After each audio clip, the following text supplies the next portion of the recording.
Et c'est dans Proverbe chapitre 3, à partir du verset 5 à 10. Confie-toi en l'Éternel de tout ton cœur et ne t'appuie pas sur ta sagesse. Reconnais-le dans toutes ses voies et il aplanira tes sentiers. Ne sois point sage à tes propres yeux.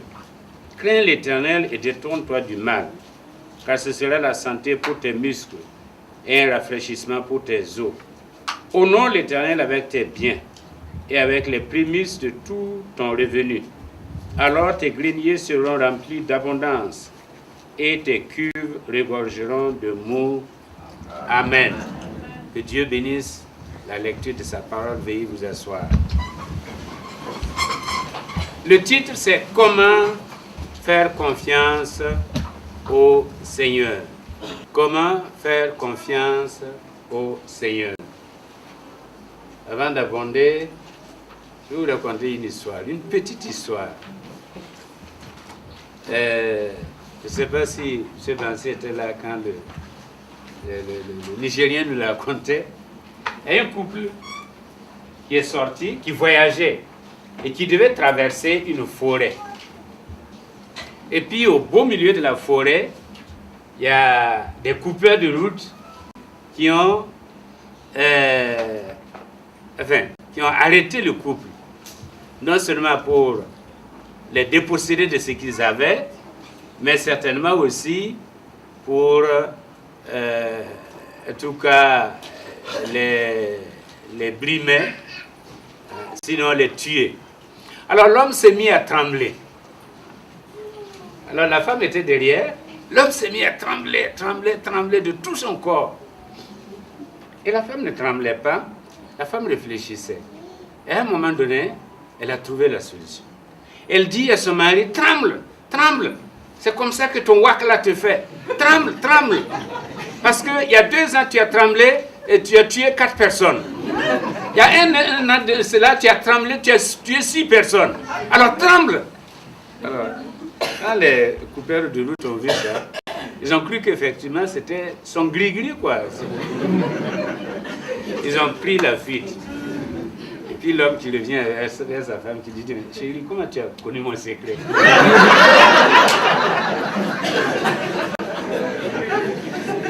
Alors que lui tremblait de peur.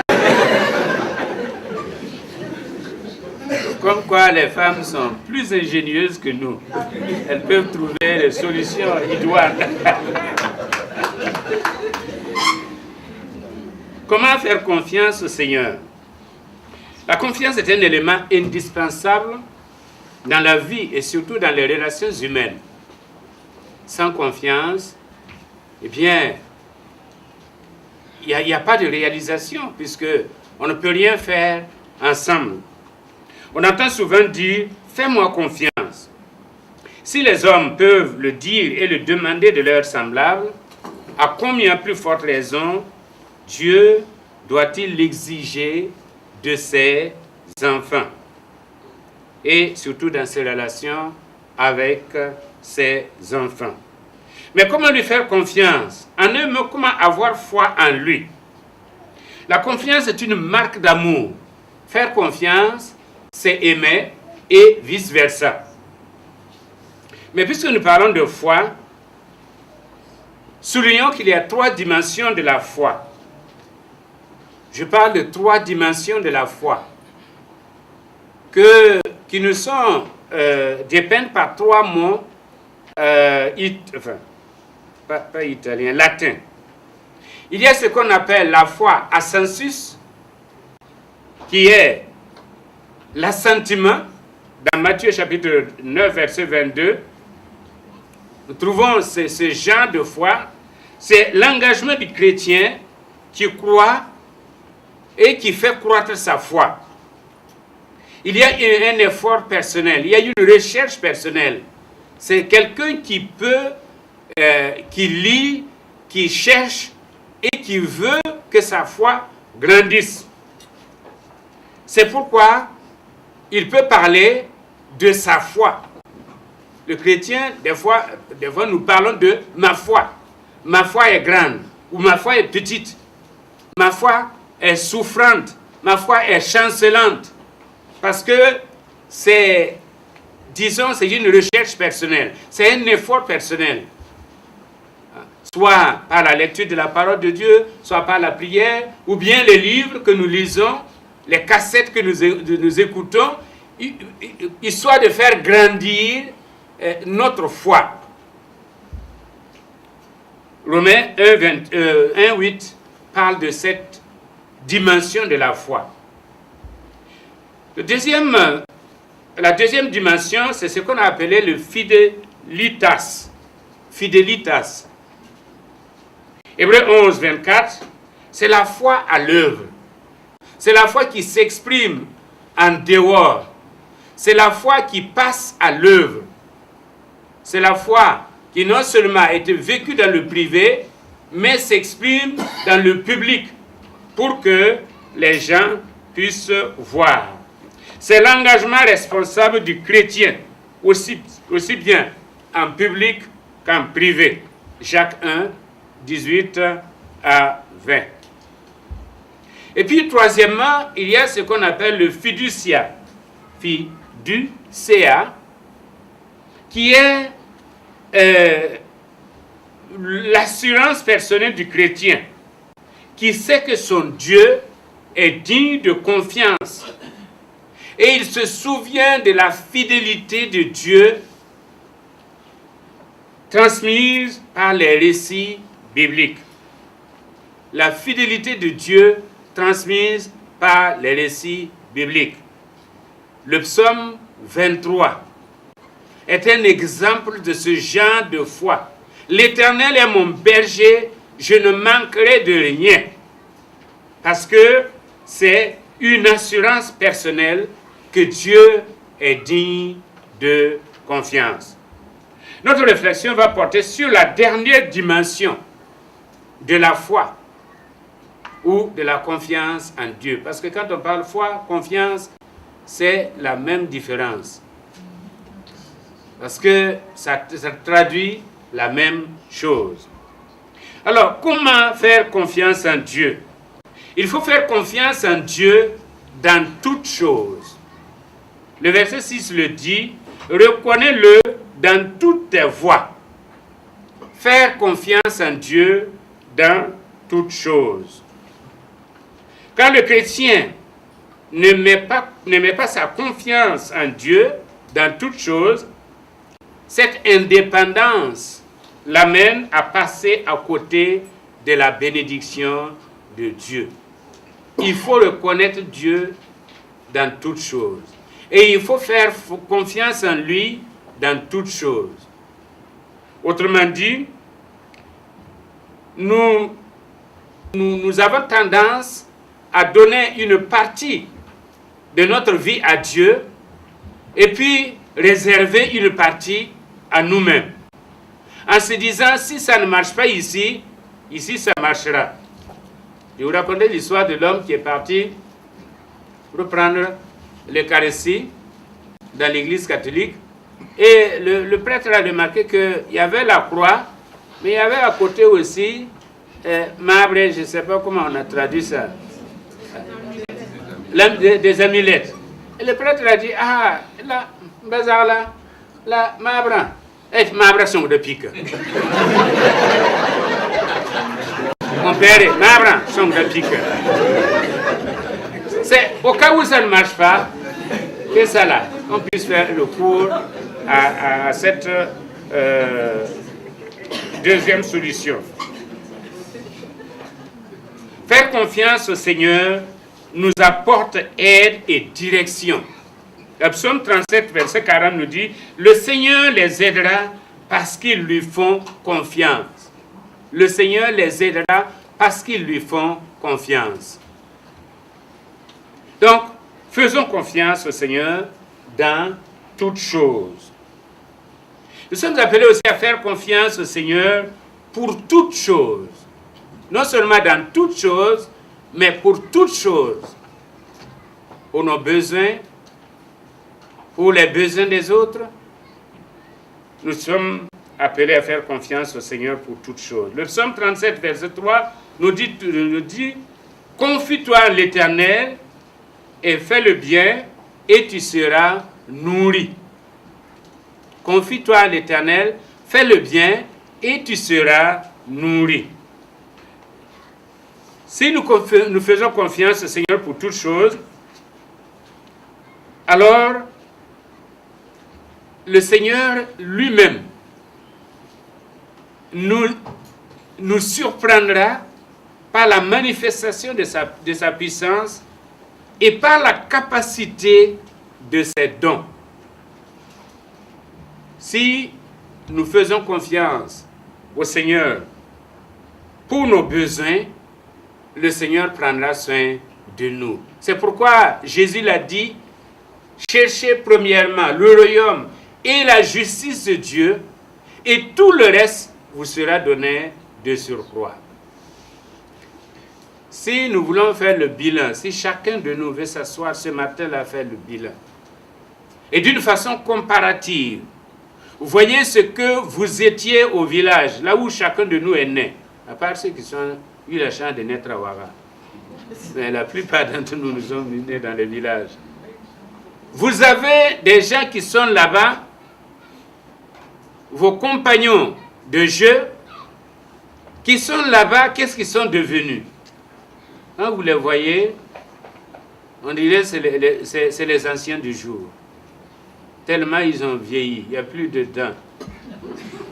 La cola là a rougi, sinon le tabac, les yeux rouges. C'est par la grâce de Dieu que nous sommes ce que nous sommes aujourd'hui. Amen. C'est Dieu qui nous a bénis. C'est Dieu qui nous a élevés. C'est Dieu qui nous a accompagnés. C'est vrai que même étant ici, nous avons nos besoins. Mais si nous comparons à ceux avec lesquels nous avons grandi, des gens qui étaient peut-être plus intelligents que nous et qui n'arrivent pas à la hauteur de notre cheville, c'est la grâce de Dieu. C'est la grâce de Dieu. C'est pourquoi faisons confiance à Dieu dans toutes choses. Même dans les moindres détails. Dieu s'intéresse aux détails de notre vie. Il s'intéresse aux détails de notre vie. Et il intervient d'une façon détaillée dans notre vie. Seulement quand on avance dans la foi, on a tendance à être un peu plus compliqué. Et on oublie les détails de notre vie. On pense gros. Et on oublie les détails. Alors que Dieu est dans les détails. On dit que le diable est dans les détails, mais c'est parce que Dieu aussi est dans les détails. Et il se plaît à nous exaucer même dans les détails. Combien de fois, des gens, surtout nos sœurs, qui prient d'une façon détaillée. Des fois, c'est le sel qui a manqué. Et quelqu'un est venu donner du sel. Des fois, c'est comment on appelle ça? Les ingrédients de la sauce, là. Le koura-koura, le kalalou. Non, c'est pas le koura-koura. Le sumbala. Le sumbala qui a manqué. Et voilà une voisine qui vient dire, voisine, est-ce que ton sumbala là, j'avais un peu de sumbala ici, est-ce que... Et la brave dame qui dit, Dieu merci. Merci parce que même dans le sumbala, tu m'exauces. C'est une histoire réelle. Et ce sont des histoires réelles. Bon, les hommes sont grossistes. Seigneur, bénis la maison. Seigneur, bénis le boulot. Et puis, on ne va pas dans les détails. C'est au Seigneur de détailler les choses. Faisons confiance au Seigneur dans toutes choses. Quand les chrétiens manquent de comprendre que tout ce qu'ils ont leur vient de Dieu, alors ils mettent à côté certaines choses pour eux-mêmes. Ils attribuent tout à leur propre effort ou bien à leur savoir-faire. Il y a des chrétiens qui pensent que, bon, moi, je suis ce que je suis. En fait, bon, quand on parle de Dieu, mais c'est moi-même. Il n'y a rien autour. Ou bien c'est mon intelligence qui m'a donné, m'a permis de crier et d'avoir ce que j'ai. Non. Tout nous vient de Dieu. Tout nous vient de Dieu. Et nous devons le reconnaître. L'apôtre Paul dit, qu'est-ce que tu as? Plutôt Jésus, dans les évangiles, il dit, qu'est-ce que tu as que tu n'as pas reçu? Et si tu l'as reçu, pourquoi te glorifies-tu? Sans lui, nous n'avons rien, nous ne sommes rien, nous ne pouvons rien. Acte 17, 22 nous dit, car en lui, nous avons la vie, le mouvement et l'être.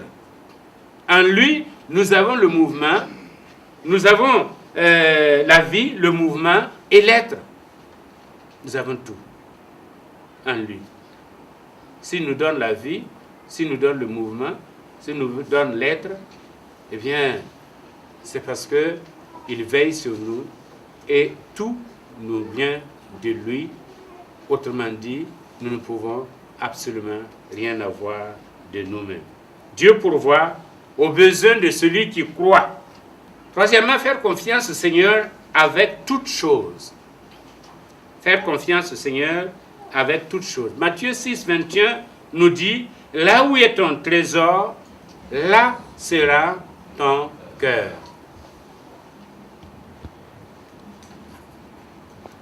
Je crois que Ananias et Saphira ont fait cette expérience-là. Quand Barnabas a vendu tout son champ et qu'il est venu apporter, et que d'autres personnes aussi ont vendu leur champ, ils ont apporté le produit de la vente aux apôtres pour une koinonia, c'est-à-dire un service communautaire. Lui aussi, il est parti, il a voulu faire comme les autres, mais en se réservant le droit de conserver quelque chose. Il a pris une partie, ensemble, ils ont pris une partie. Et quand Pierre a dit, est-ce que c'est tout? Ils ont dit, voilà, c'est tout. Alors que ce n'était pas tout. Il y a des gens qui ont peur de faire confiance à Dieu avec leurs biens. Ils s'accrochent à leur trésor, comme si cela ne devait pas leur être enlevé. De toute façon, les trésors, c'est pour un temps. Même qui que tu sois. Et la preuve est que il y a des Kadhafi qui sont partis. Où est leur trésor? À quoi leur sert maintenant leur argent et tout leur trésor? Rien. Rien. Le jeune homme riche était l'exemple parfait de celui qui voulait suivre le maître, mais qui ne voulait pas lui faire confiance avec ses biens à lui. Ses biens, je veux suivre la voie, mais ne me parlez pas de mon argent. Ne me parlez pas de mes biens. Et la Bible nous dit qu'il est reparti triste parce qu'il avait des grands biens et il ne voulait pas faire confiance à Jésus avec ses biens. Il voulait vraiment gérer ses biens comme il le voulait, suivre Dieu, mais ne pas avoir à répondre devant Dieu de ses biens. Nous devons changer de priorité. Nous nous considérons simplement comme des intendants des biens que Dieu nous confie. Nous sommes des intendants, des gérants de ce que Dieu nous donne. Nous ne sommes pas les propriétaires. Le vrai propriétaire, c'est Dieu. Quel que soit ce que nous avons, c'est Dieu. Matthieu 6, 33. Nous devons faire confiance au Seigneur, quatrièmement, à travers toutes choses. 2 Corinthiens 4, 17 nous dit, nos légères afflictions produisent pour nous un poids éternel de gloire.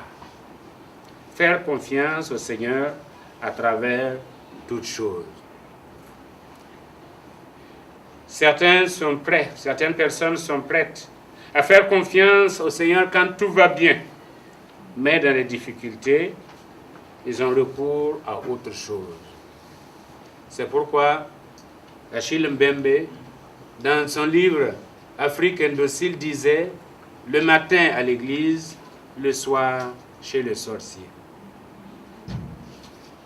Et c'est une triste réalité que je crois qu'il y a des gens qui peuvent rendre témoignage ici.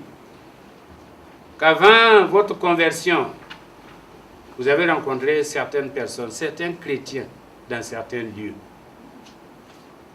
Quand ça va, tout va bien.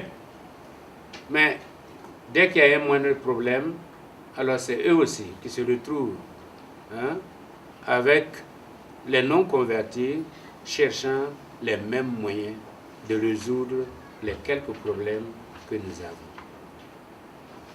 Au lieu de simplement faire confiance au Seigneur à travers toutes choses. Et nous devons lui faire confiance dans les épreuves, car Dieu a un but qu'il poursuit dans notre vie. Quelle que soit l'épreuve, Dieu a un but qu'il poursuit. La Bible nous dit, toutes choses concourent au bien de ceux qui aiment Dieu. Il n'y a pas de réussite sans épreuve. Il n'y en a pas. Même dans la vie pratique, ce sont les épreuves qui nous font grandir. Ce sont les tests. Quand nous devons, pour avoir un travail, il faut passer un test. C'est une façon de vous mesurer. Si vous avez échoué, vous allez vous préparer pour les prochains tests. Et c'est comme ça qu'on réussit dans la vie. Dans la vie matérielle, physique. Mais sur le plan spirituel, c'est la même chose. Faire confiance dans les temps difficiles plaît au Seigneur. Quand ça ne va pas, et que nous puissions dire, Seigneur, comme dit Job, même si tu me frappes, je vais te faire confiance. Amen. Et Job était vraiment durement éprouvé. Et il dit, même si tu me frappes, je vais te faire confiance. Et Habakkuk le disait, les figuiers ne produiront pas, la vigne ne donnera rien, les troupeaux manqueront dans le pâturage, mais je me réjouirai dans le Dieu de mon salut. C'est dans les moments difficiles qu'on reconnaît les vrais chrétiens. Ce n'est pas quand tout va bien qu'on reconnaît les vrais chrétiens. C'est dans les moments difficiles, quand ça ne va pas, qu'on reconnaît les vrais chrétiens. Parce que eux, au lieu de paniquer, au lieu de crier, eh bien, ils disent, je sais que mon Dieu est vivant, qu'il se lèvera et qu'il m'assistera. Amen. Au moment indiqué, il sera dit de Jacob, c'est l'œuvre de l'Éternel. Mais il faut faire confiance au Seigneur. Cette confiance est source de victoire pour nous ici-bas et dans la vie à venir. Alors pour conclure, je dirais simplement, nous pouvons faire peu confiance au Seigneur, mais jamais trop confiance en lui. Nous n'avons jamais fait trop confiance au Seigneur. Parce que quand on dit « j'ai trop fait confiance », ça veut dire que j'ai eu foi et la chose ne s'est pas accomplie. J'ai été trompé, j'ai été déçu, mais le Seigneur ne déçoit jamais. On ne peut jamais faire trop confiance au Seigneur. Parce que dès lors que nous avons confiance en lui, eh bien, à partir de ce moment, le Seigneur, il se manifeste et il nous surprend et il nous dit, tu as eu confiance en moi, voilà ce que je vais faire, et ce sera au-delà même de ce que tu peux imaginer ou rêver. Il nous bénit au-delà de nos attentes quand nous lui faisons confiance, au point que nous puissions dire, eh bien, l'Éternel a fait pour moi de grandes choses. Et je suis dans la joie. Je suis dans la joie. Faisons confiance au Seigneur. Dans cette année nouvelle, faisons confiance au Seigneur pour nos projets. Faisons confiance au Seigneur pour notre croissance spirituelle. Faisons confiance au Seigneur pour nos familles. Faisons confiance au Seigneur. Ce n'est pas toujours facile. Ne regardons pas aux événements extérieurs. La Bible nous dit que si nous regardons aux manifestations extérieures, eh bien, nous n'allons pas semer la semence de la foi. Mais si nous faisons simplement, nous regardons au Seigneur, nous faisons confiance, il agira. Amen. Il agira. et il va glorifier son Seigneur. J'aime mieux avoir Christ que l'or fabuleux. J'aime mieux avoir Christ qu'un palais somptueux. J'aime mieux avoir Christ que la renommée.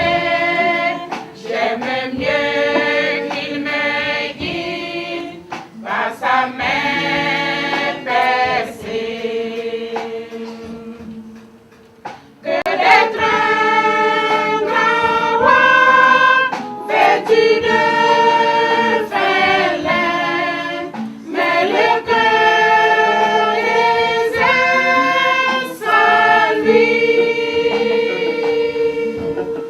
J'aime mieux avoir Christ que les plus grands biens que le monde offre aujourd'hui. J'aime mieux avoir Christ que d'être arrivé au sommet de la gloire, de la célébrité. J'aime mieux avoir Christ que la le plus grand. J'aime mieux qu'il dispose de tous mes talents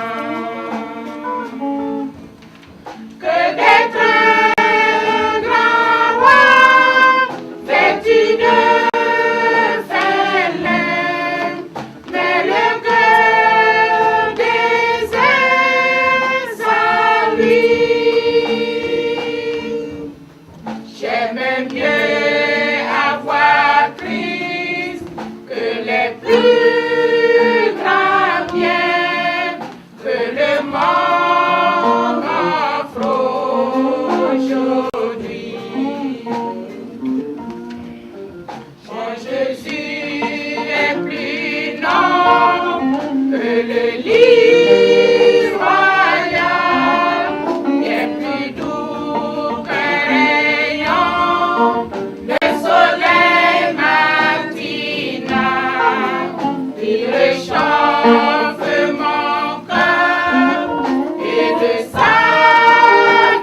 satisfait. J'aime mieux sa présence, son amour, sa paix, que d'être un grand roi vêtu de fêlin, mais le cœur désert sans lui.